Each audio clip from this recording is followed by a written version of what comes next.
दोस्तों, welcome to my YouTube channel. आज हम लोग देख रहे हैं क्लास 10th का चैप्टर 4 का इम्पोर्टेंट फैक्ट्स। ठीक है, तो पहला जो कि है हमारा चैप्टर ये द्विघात समीकरण। तो द्विघात समीकरण के बारे में हम लोग पढ़ते हैं। चर x में, यहाँ पे चर कुछ भी हो सकता है, ठीक है, यहाँ पे हम लोग x मान के चलते हैं। तो चर x में एक द्विघात समीकरण ax² + bx + c = 0, जहाँ a ≠ 0 के रूप में होती है और जहाँ a b c क्या होता है, वास्तविक संख्या होती है। ठीक है, जब, और इसको इस तरह से भी समझते हैं, जब एक द्विघात बहुपद को शून्य से तुल्य करते हैं तो हमें द्विघात समीकरण प्राप्त होता है। द्विघात बहुपद आप लोग सभी लोग जानते हैं, हम लोग पढ़े हुए ax² + bx + c के रूप में हम लोग लिखते हैं।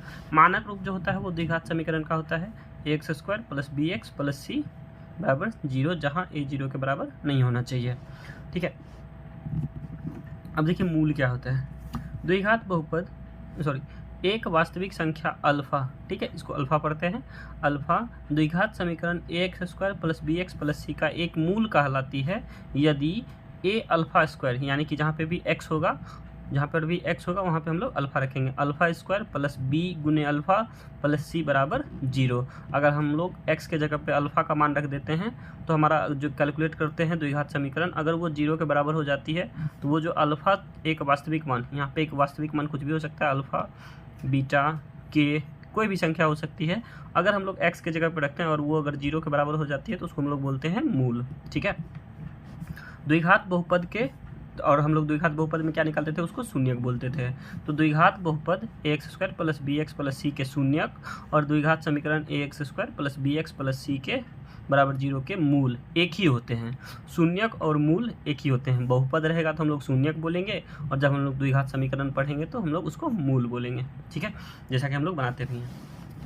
और मूल ज्ञात करने की 3 विधि होती है। ठीक है, पहला है मध्य पद विभक्त या फिर गुणनखंड विधि, जिसमें हम लोग मिडिल में जो बीच में टर्म होता है उसको हम लोग फैक्टराइज करके बनाते हैं। ठीक है, दूसरा विधि है पूर्ण वर्ग विधि और तीसरा है द्विघाती सूत्र के द्वारा। ठीक है, तो हम लोग पहला विधि देखते हैं, मध्य पद विभक्त विधि। तो इस विधि में क्या करते हैं हम लोग, गुणनखंड का प्रयोग करते हैं, अलजेब्रा का गुणनखंड। पहला विधि पढ़ते हैं हम लोग। तो जैसे एक एग्जांपल लिए हैं x² - 3x - 10 = 0, तो इसका गुणनखंड करके हम लोग को मूल ज्ञात करना है। तो मूल ज्ञात करने के लिए हम लोग क्या करते हैं, जो x² के साथ गुणा में होता है गुणांक, यहाँ पे क्या है, यहाँ पे एक गुणांक में है और यहाँ पे है c = 10। तो 10 और 1 का गुणनखंड कर देते हैं 10। अगर हम लोग इसका गुणनखंड करेंगे तो क्या हो जाएगा, 2 और 5। और हम लोग इस तरह से इसको विभक्त करते हैं कि 2 × 5 करें तो हमारा गुणनफल हो जाए और इसको जोड़े घटाएं तो हमारा जो ये x का गुणांक है वो हो जाए। ठीक है, इसको हम लोग बोलते हैं मध्य पद विभक्त विधि। तो यहाँ पे हो गया x² और 3x की जगह पे देखिए यहाँ पे माइनस है। ठीक है, तो हम लोग ज़्यादा वाले को माइनस में लेंगे, तो क्वेश्चन ही लिख दिए x² - 3x - 10 = 0। ठीक है, तो यहाँ पे देखिए -3 ज़्यादा है तो हम लोग क्या करेंगे, 5 वाले को ज़्यादा लेंगे, तो x² - 5x + 2x, ताकि हम लोग जोड़े घटाएं तो -3x आ जाए और इन दोनों को गुना करेंगे तो 5 दूनी 10 आ जाए। ठीक है, और ये माइनस है तो इसलिए भी यहाँ पे माइनस होता है। तो -3x के लिए लिख सकते हैं -5x + 2x और -10 का -10। ठीक है, अब देखिए यहाँ पे हम लोग x² है और यहाँ पे -5x है, तो हम यहाँ से x कॉमन कर सकते हैं। x जैसे ही कॉमन करेंगे तो यहाँ पे क्या बचेगा, x बचेगा और -5। फिर यहाँ पे 2 और कॉमन करेंगे तो यहाँ पे x बचेगा और फिर 10 में से 2 कॉमन हो गया तो क्या बच जाएगा, 5। अब यहाँ पे हम लोग देखते हैं, यहाँ पे x - 5 और यहाँ पे x - 5 दोनों कॉमन हो रहा है, तो दोनों को हम कॉमन कर लेंगे। तो x - 5 कॉमन कर लेंगे तो बच जाएगा क्या, x और प्लस में 2। तो अब देखिए यहाँ पे दोनों गुना में आ गए, तो अब हम लोग एक एक करके 0 के बराबर करेंगे। ठीक है, यदि x - 5 = 0 तो x बराबर क्या हो जाएगा, 5, और यदि x + 2 = 0 होगा तो x बराबर -2। तो यहाँ पे x बराबर क्या हो जाएगा, 5 और -2। अतः हमारा जो ये समीकरण है इसका मूल क्या हो जाएगा, 5 और -2। ठीक है, और जैसा कि हम लोग द्विघात बहुपद में भी पढ़े हुए हैं, बहुपद चैप्टर में पढ़े हुए थे कि दो द्विघात वाला जो होता है उसका 2 शून्यक होता है। तो यहाँ पे द्विघात समीकरण है तो यहाँ पे मूलों की संख्या भी कितनी होगी, 2। अब देखते हैं हम लोग पूर्ण वर्ग विधि। इसमें पूर्ण वर्ग विधि बनाकर हल ज्ञात करते हैं। तो पूर्ण वर्ग कहने का मतलब कि हम लोग कोशिश करते हैं a + b का होल स्क्वायर के रूप में आ जाए या फिर a - b का होल स्क्वायर के रूप में आ जाए। ठीक है, तो फिर से सेम क्वेश्चन लेते हैं, x² - 3x - 10 = 0। अब हम लोग इसको कोशिश करते हैं कि किसी a + b का होल स्क्वायर या फिर a - b का होल स्क्वायर के रूप में इसको लिख पाएँ। तो एक्स के लिए एक्स स्क्वायर, 3x है तो -2 गुने x। अब यहाँ पे -3 है तो इसके लिए 3/2 लिख सकते हैं हम लोग, ताकि ये 2 कैंसिल हो जाए तो हमारे पास क्या बच जाएगा 3x। अब यहाँ पे देखिए, यहाँ पे a² - 2ab, b के जगह पे हमारा क्या आया 3/2। तो हम लोग क्या करेंगे 3/2 का होल प्लस 3/2 का होल स्क्वायर प्लस करेंगे, ताकि हमारा यहाँ से यहाँ तक a² + 2ab + b² का फॉर्मूला बन जाए, जिससे हम लोग a + b का होल स्क्वायर कैलकुलेट कर पाएँ। तो अब देखिए यहाँ तक हमारा a + b का होल स्क्वायर का फॉर्मूला बन गया। अब देखिए ये टर्म जो है हम लोग अपने मन से जोड़े थे 3/2 का होल स्क्वायर, ताकि हमारा फॉर्मूला बन जाए। तो हम लोग जितना जोड़ेंगे उतना ही घटा भी देंगे, माइनस कर देंगे 3/2 का होल स्क्वायर और -10।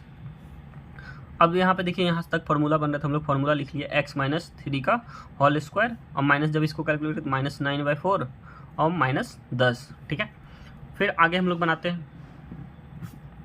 तो x - 3/2 का होल स्क्वायर बराबर में, अब देखिए माइनस में है तो उधर जाएगा तो प्लस में हो जाएगा, ये भी माइनस में तो उधर जाएगा तो प्लस में, 9/4 + 10। इसका हम लोग एलसीएम लेके बनाएंगे तो 4 9 + 40 यानी 49/4 हो रहा है। ठीक है, लेफ्ट साइड में हमारा क्या है x - 3/2 का होल स्क्वायर। अब हम लोग क्या करेंगे होल स्क्वायर को उस पार कर देंगे।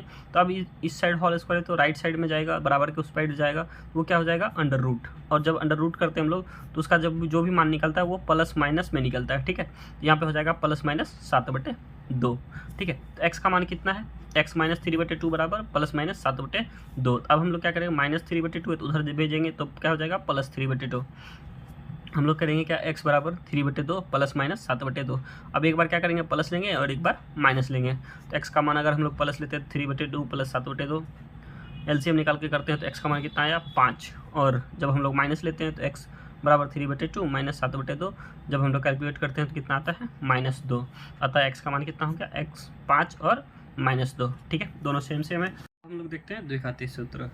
तो ax² + bx + c = 0 के मूल -b + √b² - 4ac/2a और -b - √b² - 4ac/2a होते हैं यदि b² - 4ac is greater than और इक्वल्स टू 0। कहने का मतलब हम लोग पहले b² - 4ac निकालेंगे और ये अगर 0 से बड़ा और बराबर होगा तो हमारा जो मूल होगा वो होगा -b ± √b² - 4ac/2a और -b - √b² - 4ac/2a। ये जो -b² - 4ac जो होता है, अगर ये 0 से लेस देन होगा तो मूलों का अस्तित्व नहीं होता है। ठीक है, और b² - 4ac जो होता है इसको विविक्तर भी कहा जाता है।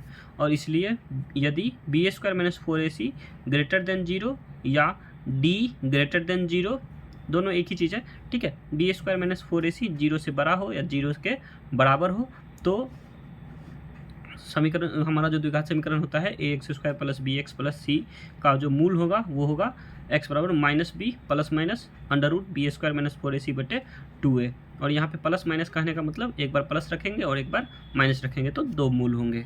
ठीक है, या फिर इस प्रकार से भी हम लोग लिख सकते हैं -b ± √d/2a।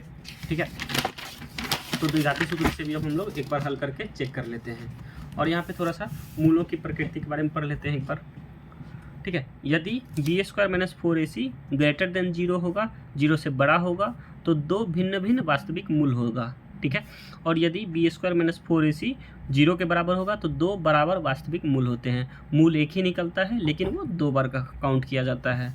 और यदि b² - 4ac लेस देन 0 होगा, मतलब 0 से छोटा होगा, तो मूल अवास्तविक होता है या फिर मूलों का अस्तित्व नहीं है, ऐसा भी हम लोग लिख सकते हैं। ठीक है, फिर से एग्जाम्पल वही है, सेम क्वेश्चन हम लोग बनाने का प्रयास करते हैं। तो x² - 3x - 10 = 0, इसको हम लोग सॉल्व करेंगे। तो x² - 3x - 10 = 0, तो a बराबर कितना हो जाएगा 1, b बराबर -3 और c बराबर -10। तो हम लोग सबसे पहले d निकालते हैं, जैसा कि हम लोग चेक करते थे b² - 4ac। अगर ये 0 के बराबर और बड़ा होगा तो मूलों का अस्तित्व होगा, तो हम लोग मूल निकालेंगे। अगर नहीं होगा b² - 4ac अगर 0 से छोटा हो जाएगा तो मूलों का अस्तित्व नहीं होगा।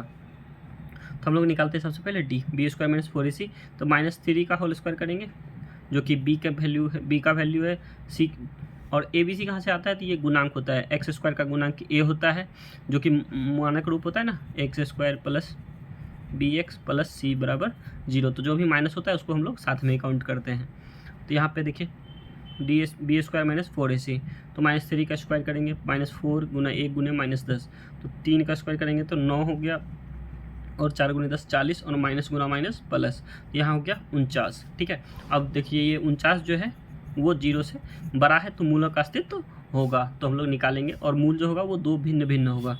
ठीक है, तो हम लोग निकालते हैं x बराबर -b under root plus minus root B square minus 4ac बटे 2a, -b और ये माइनस है और ये फॉर्मूला का है, और b का मान हम लोग का था -3, तो हम लोग रखेंगे माइनस गुने -3 प्लस माइनस रूट 49 बटे 2 गुने 1, a का मान था 1। ठीक है, जब हम लोग निकालते हैं तो x बराबर आता है 3 माइनस गुना माइनस प्लस, और प्लस माइनस 49 का वर्गमूल 7, और 2 गुने 1 2।